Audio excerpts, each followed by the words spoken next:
Alright everybody, it's a ripe 7:30 p.m. here in London, England. I'm here with my friend Rosa. Hi. Rosa. Hi. Or Rosa. Rosa.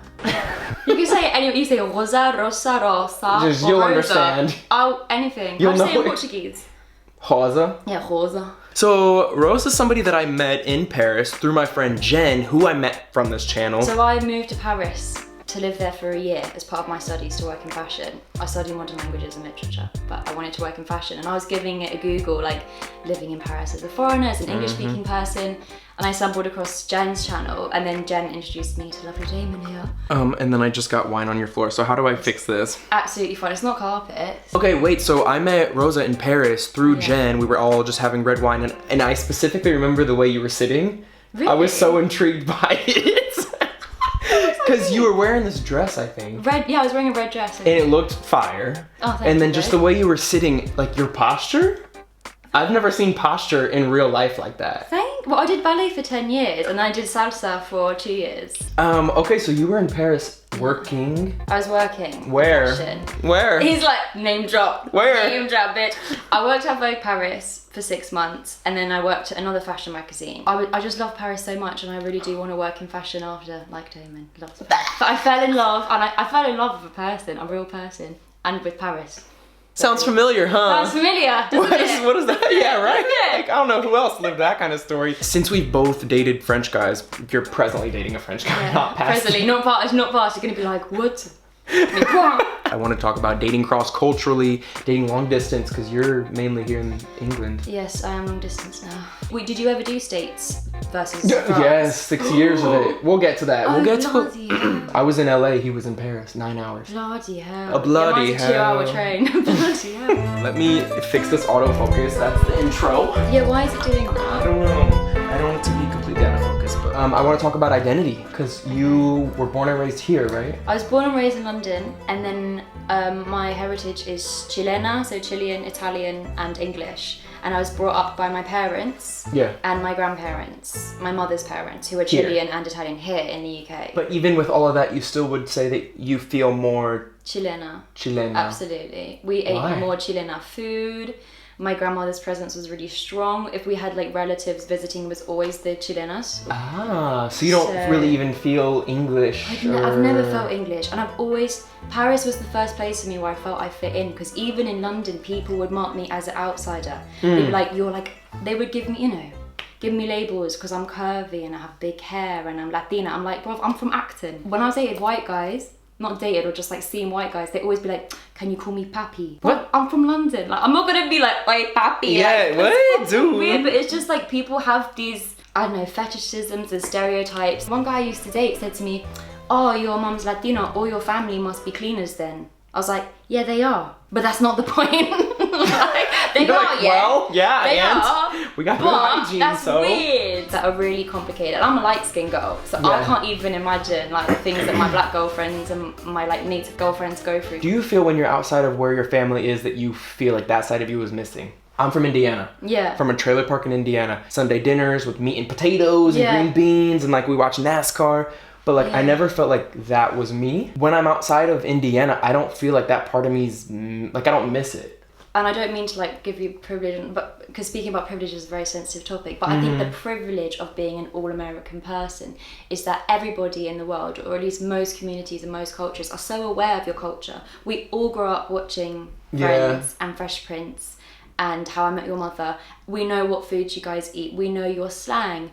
We know even about like the gay communities because of RuPaul's Drag Race. I mean, I'm not an American, but I can imagine being an American person traveling the world, people already kind of have an acknowledgement of your culture, whereas when you're Latino, not many people, or Italian or French or whatever, you have the stereotypes that you have to deal with first. I mean, you probably have that with Americans as well, but people think about Latinas like, oh, you have a big booty and like you eat empanadas, which I do. I have. Well, you're like, well, it's true. Like, so I think that's the privilege of being an American, is that you're not having to explain all of people already kind of know what it is. I never really connected with the culture that I'm from in terms of like meat and potatoes and NASCAR on Sunday. Yeah, I've been to Nashville. You've been to Nashville, right? You just said that. I've been to Nashville, yeah, to do music, so I'm a musician. What'd you think of the Midwest? What was it? Oh, bless your heart. I love that. People are really welcoming and really warm and nice. The reason I can so easily like detach myself and be able to travel the world and like not feel homesick, maybe it's because I don't feel so attached to a culture. You know, because if you felt so strongly identified in the culture that you grew up in, maybe you would like, yeah, manque. Maybe you would feel the lack of your family and your culture when you're no longer near them.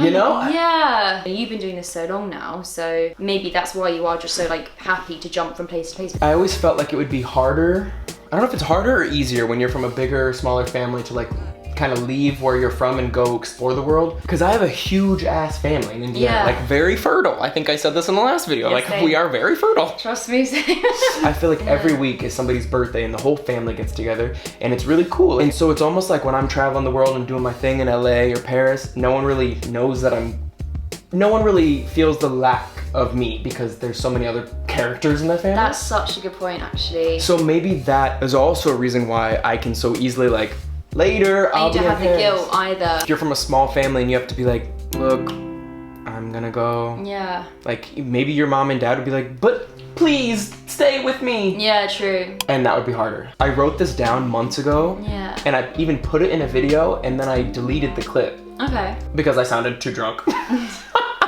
It was after a family affair. Do you think it's gonna be any different right now? I always felt like where I was from like wasn't that cool or special. Yeah. And then the more that I traveled and the more that I went home to Indiana, I'm like actually where I'm from is like even more special in a way. Yeah. I can come to London and get a feel of what London is like living here.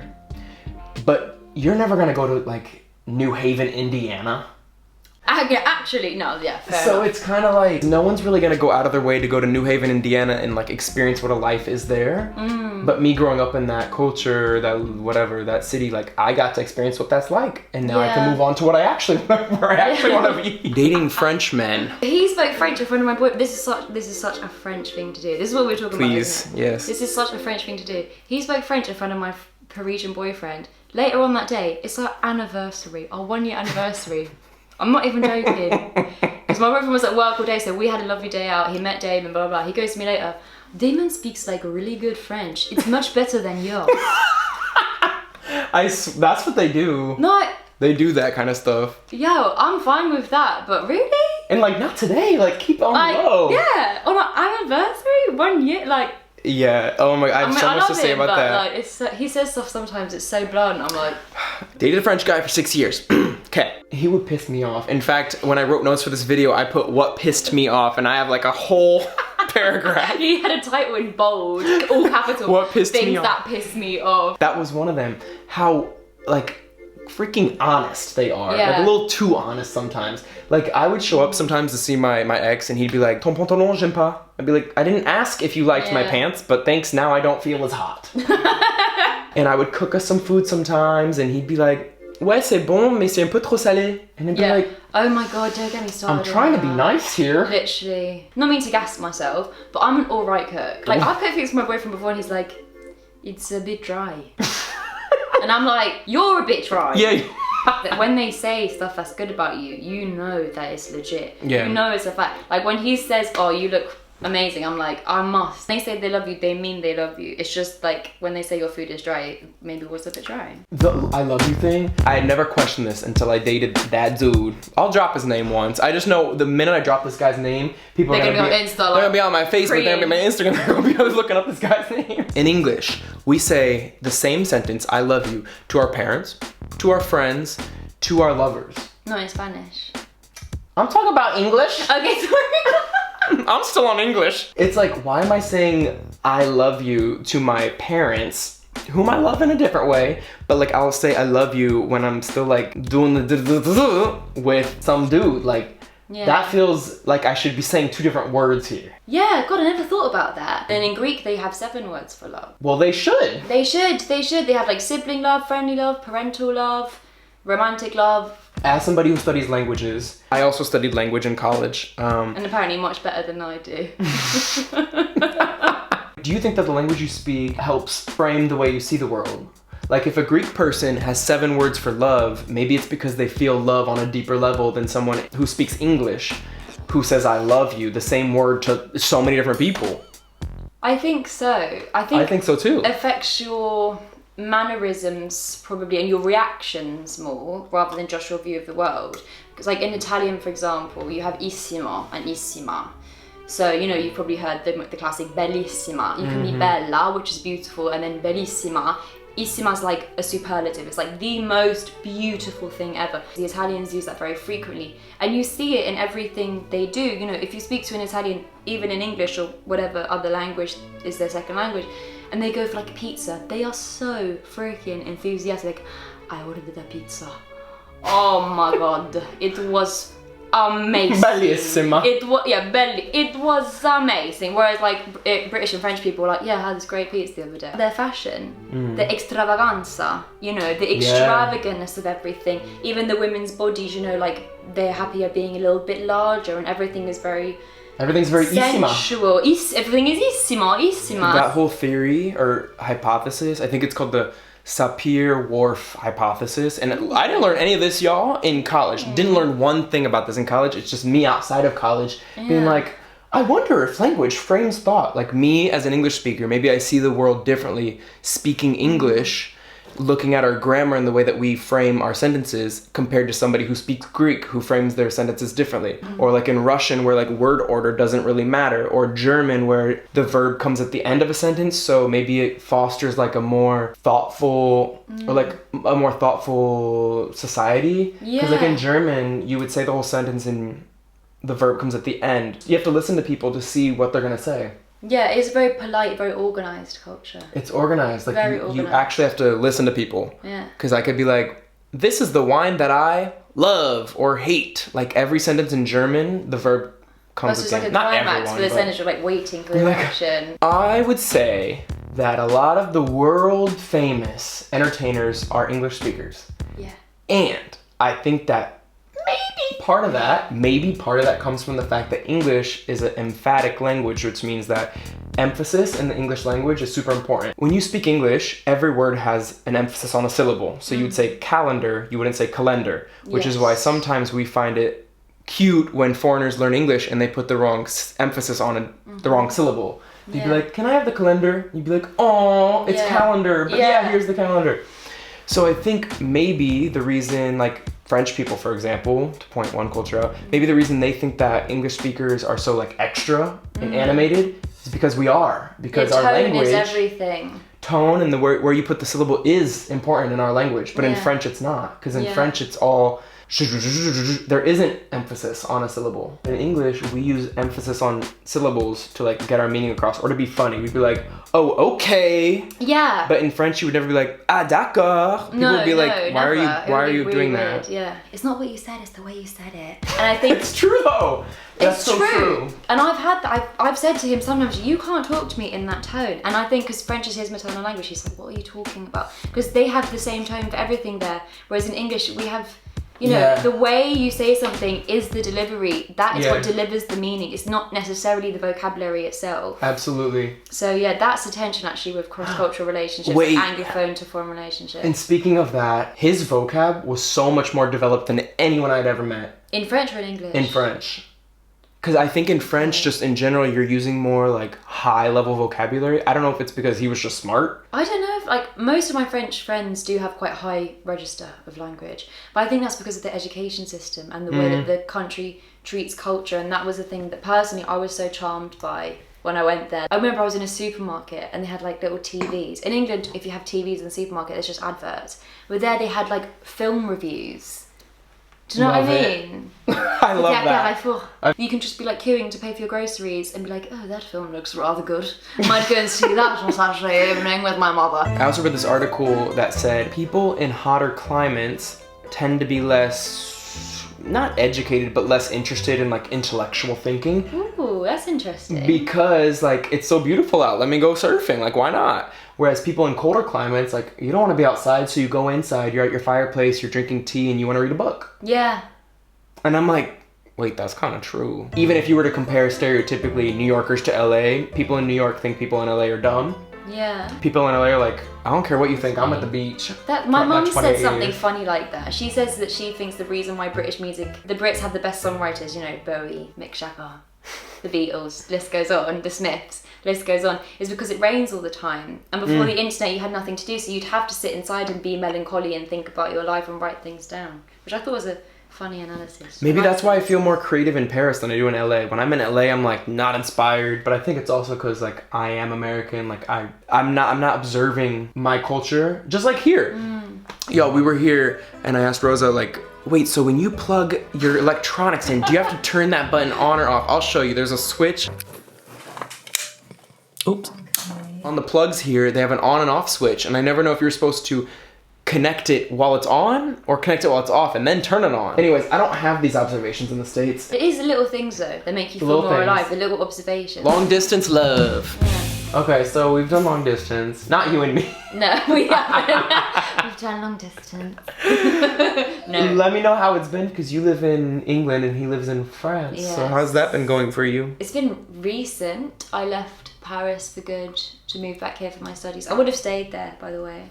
I just had to move back for my studies. So it's been since early August, so I guess over 2 months now. And if I'm honest, I find it really hard. I would be lying if I said, you know, it's okay, even though it's only a 2-hour train away. Like, tickets are kind of expensive. I'm a student. I do modelling jobs here and there for money, but like, I don't have that much money. Yeah. I find it really hard. And like, I call him at night and I just wish that, you know, he was like lying there with me. Paris to Los Angeles, Paris to London. Like, wherever you are, you're still not there. No, you're not there. So in a way, it's like, it doesn't matter how far you are, you're not there. Yeah. Like, you could be down the street. You're still not there. Do you ever have guilt? About what? About being long distance. We were together when my YouTube channel was still like, so it was cool in a way because he got to know me before I even had success.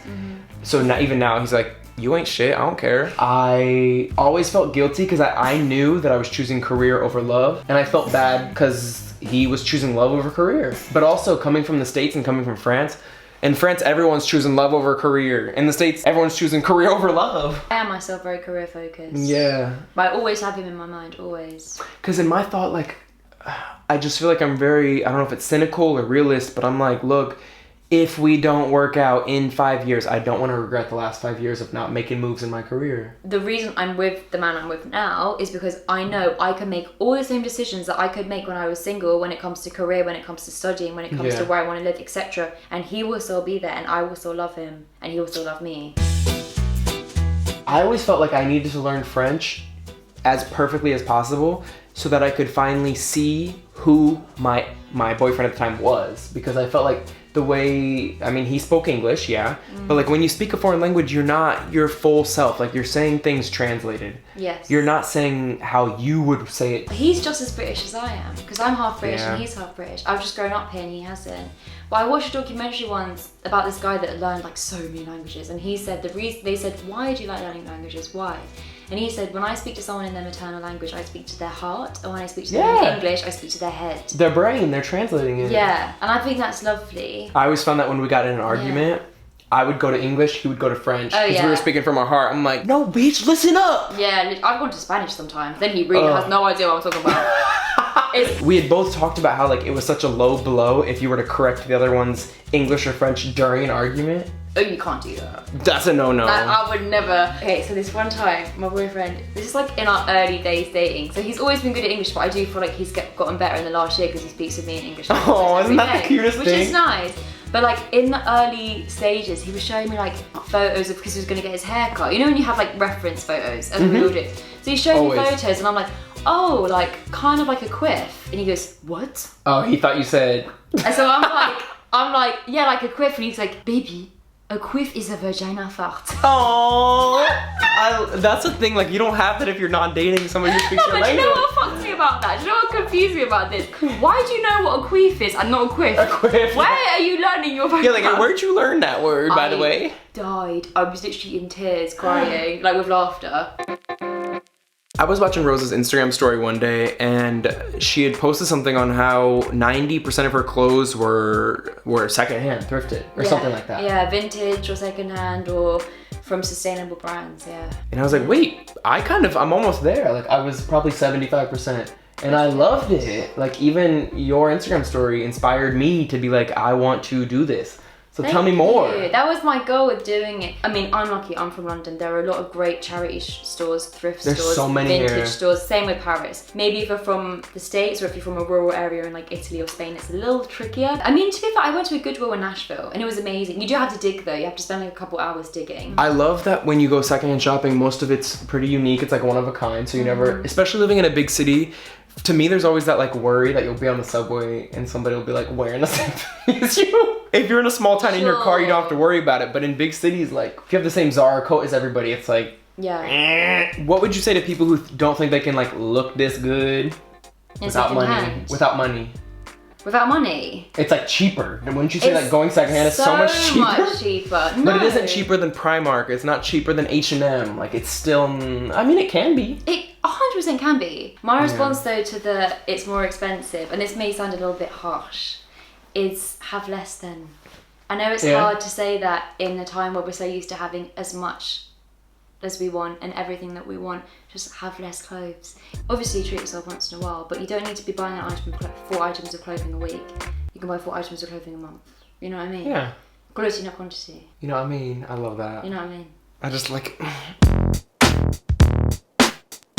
cross-cultural relationships. Have you been in one? Long-distance relationships. Have you been in one? I'm gonna be looking in the comments below for ideas for the next one. Rosa, any last words? Like, what? Anything I just want to else? say thank you for having me on your channel. I feel flattered. Look, I know when I hear someone who has something to say, and you've always, like, every time we've met, I'm like, no, you got good things to say. No, you too. It's been an absolute pleasure. I know your family's, like, waiting downstairs. They're waiting downstairs, like... I need a minute now. What's going on up there? All right, see you in the next video. Bye-bye. Hello. This is my sister. Everyone. Everyone's here. Hi. Wow. I know. Why It's a new room. Drunk? No offense. Because I just walked in the rain. Oh, It's not sweat. Why do you look drunk? Oh, you're... Hello. Oh, it's family reunion. Everyone's just up here. It's dinner. Came to say hi. Hey, 5 minutes. Is that okay? Yeah, that's fine. Yeah. Okay. See you in Such a a bit. family. This looks fancy. You'll be on the channel eventually. Yeah, okay, I'm waiting for that moment. No, you guys Your sister really exposed. You really did help me though. Because I was terrible at French. You just said you failed. Yeah. I did fail, but it wasn't because of you, it's because of me, because I didn't revise. Yet your sister speaks fluent French. Mocks. I did great in the mocks, ish. No, you didn't. I got 5s. Out of I don't know what what? that means. Out of 9. So that's like a low, that's a high C, that's a They high have C. like, they don't have like ABC anymore. That's They a had C. ABC when I was That's a kid, C but plus, they that's a C plus. don't. But babe, we've got to finish the video. I love you. Oh, yeah. We'll see you in 5 minutes. I love how you guys call each other babe. It's Friday night. Yeah. We're enjoying ramen. We're enjoying some ramen. I wish. Hold on, let me Top up. top up. A little top up, darling, yeah. I find England very class divided. It's the thing that upsets me the most about this country. Yeah. But I won't get into that because I'll get really emotional if I start talking about It's like the red wine starts getting down there. We were talking in a room while we were getting this all set up. And all set up is it's a big production. Let me show you all set up. Like all set up, this is what I mean. Will you like all set up.